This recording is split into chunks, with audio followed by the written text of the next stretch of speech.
Te agradezco, por supuesto, mucho, Quique Villanueva, gracias. Gracias, Paco. Mi querida Mónica, muchísimas gracias. Paco. Y por supuesto también, Qué Cristaleta. placer, nos vemos a las 2 de la Por tarde. supuesto, aquí nos vemos. Y miren, sigan Imagen Televisión. A continuación, N+ presenta Nos queda la palabra, una mesa para discutir el proceso electoral más grande de la historia, conducida por Leopoldo Gómez, con las voces de Pigmenio Ibarra, Ciro Gómez Leiva, Joaquín López Dóriga, Gaby Marketing, Jorge Ramos. Imagen Radio. ¿Qué es esto? Pascal Beltrán del Río, en Imagen Informativa, primera emisión.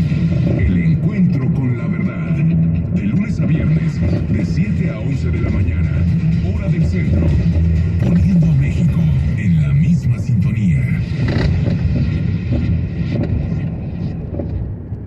Para reducir enfermedades del corazón, accidentes cerebrovasculares, diabetes y otras derivadas por el consumo de alimentos como En la Cámara de Diputados reformamos la ley para reducir y regular el uso de aceites parcialmente hidrogenados en la producción de alimentos y bebidas no alcohólicas. Así, salvaguardamos el derecho de las y los mexicanos a una mejor salud, porque México eres tú. Legislamos para todas y todos. Cámara de Diputados, Legislatura de la Paridad, la Inclusión y la Diversidad. En Walmart los precios bajos nunca se acaban y lo notas en el total de tu ticket. Ven y compruébalo. Nescafé clásico en lata de 400 gramos a solo 170 pesos. Come bien.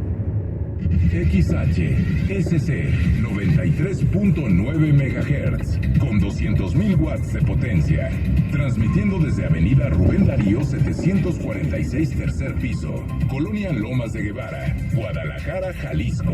Código postal 44657. Imagen, poniendo a México en la misma sintonía. Estamos en Dearborn, Michigan. En Michigan, a todos los amigos de Michigan les mandamos un abrazo enorme. Y también saludo muchísimo a mi bellísima Michelle Gómez. Hola, Clara. Hola, preguntones. Pues ellos son los 3 preguntones que van a preguntarle aquí a Martín. Pero todos ustedes que nos están escuchando a través de las frecuencias de Imagen Radio, que nos ponen en la misma sintonía a todos nosotros, ustedes también le pueden preguntar a Martín, porque seguramente ustedes han crecido pensando algo que dicen, esto es súper cierto.